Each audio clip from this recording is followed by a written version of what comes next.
jumping into Easy Season 2. Joe Swansberg. Swanberg. Singular. One Swan. Joe Swanberg.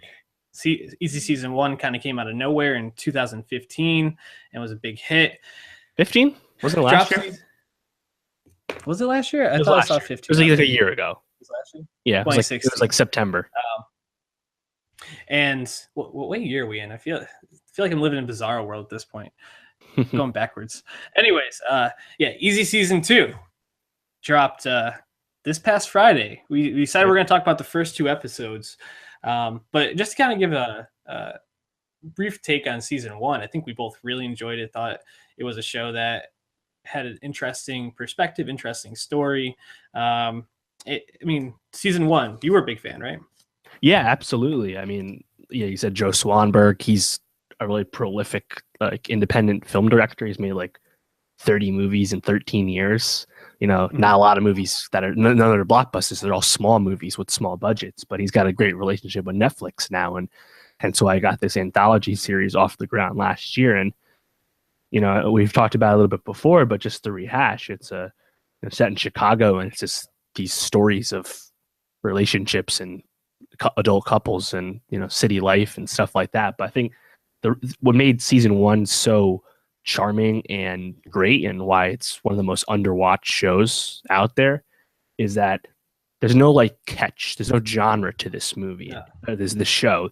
They're not all mystery episodes. It's not sci-fi or high concept. There's not even crime stuff. It's just stories, anecdotes. They kind of just jump around, and it's just really refreshing that there's no take. Yeah, and it's diverse. I mean, they look at people of all different gender identification, sexualities. It's modern. So it's just a really well done show. Season 2, episode 1, The Package Thief. This is they actually brought in some new blood. So when they showed the trailer, it was mostly the same people from Season 1. But to start off Season 2, they started with Aubrey Plaza, Timothy Simons, Joe Latruglio. Yep. I mean, quite the episode.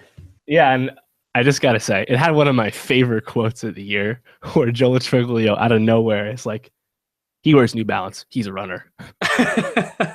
Yeah, I laughed really hard at that. Joe Latruglio, quietly one of the funniest people in show business right now. Yeah, I think he's a former that guy that we've since learned his name. Mm-hmm. Yeah, he's great. Yeah, he really broke out on Brooklyn Nine-Nine, I feel like. Mm-hmm. He's in the Wet Hot revival as well. Yeah, he's everywhere now. Basically this episode is around Aubrey Plaza and Lawrence Michael Levine. They're a couple living basically in suburban Chicago. Yeah, yuppie couple. Yeah, a nice neighborhood. And they are part of this neighborhood community that's the best neighborhood in Chicago or whatever. And then someone starts stealing their packages, and it kind of drives everybody a little bit crazy. And Aubrey Plaza is resisting it, and then gets caught up in it. I don't think necessarily discussing the plot and what happens is that important. But what did you take away from this episode? What stood out to you? Well, yeah, I mean, again, like most of Season 1, it's a very, very believable scenario. I've had an Amazon package stolen before. I haven't seen the thief become a repeat offender like happens on the show, but yeah, it's instantly relatable. And in the case of this episode too, you immediately understood Aubrey Plaza's character's POV, and just kind of antagonist, if you will, against the neighborhood watch. But I didn't really see that ending coming. No, it's not like it's a huge death or anything. Obviously, it's not what the show is about. But yeah, I didn't see the ending coming. And again, it like most of the show, it's just very expertly crafted. Yeah, it was actually really funny. When I was looking up the episode, just not even thinking about it, I just wrote in package thief into Google, and it actually came up with a video from today about this nanny in Seattle who caught this package thief by confronting them. Basically what happened in the episode. So it was a realistic scenario, something I think a lot of people can relate to.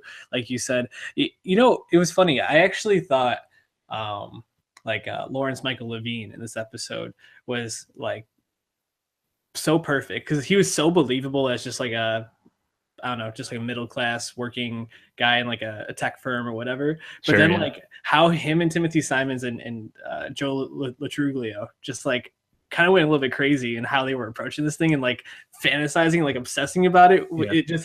It had me dying. And like they really like pulled off Timothy Simons, dude. I feel like he doesn't get enough shine. Like him as Jonah on Veep, and then like what he does here. He's a really phenomenal like comedy actor. I mean, Latroglio had another good one too. He's like, he looks Hispanic.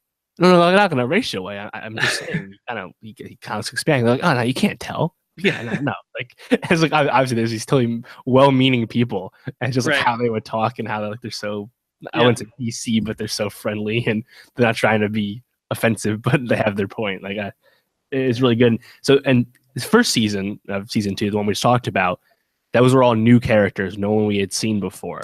Right. And then the second episode, it revisits one of the better episodes of season 1.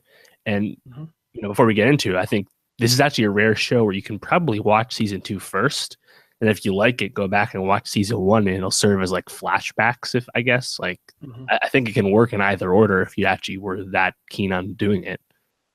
Yeah, it's actually an interesting point. I never thought about that, but yeah, I think if you're just jumping from the same characters, you can definitely just look back. But the stories work independently as well. Exactly. Yeah. So this episode had Michael Chernig and Elizabeth Reese as Kyle and Amy, and they're exploring an open marriage. This episode had me feeling incredibly uncomfortable throughout. I think that was the point. Yeah, and it was interesting because it was done so effectively, but like in the end, there really wasn't anything to feel that uncomfortable about. They were two consenting adults doing something that they both decided was best for them. Right, and it didn't have a preachy conclusion. It wasn't like monogamy.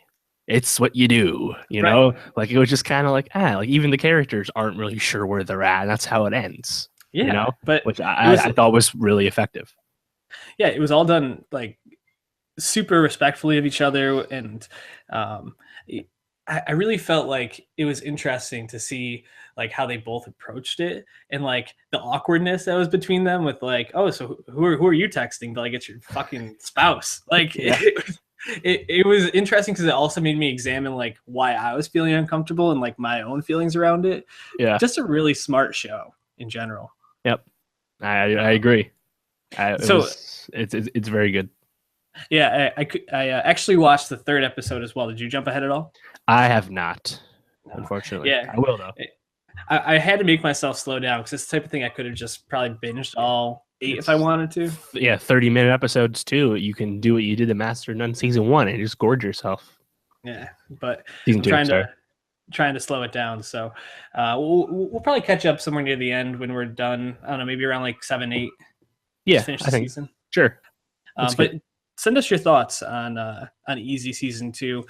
You can tweet at us at NowstalgiaPod, at Martin Swagger, and at Sheeny World Peace. Drop the O.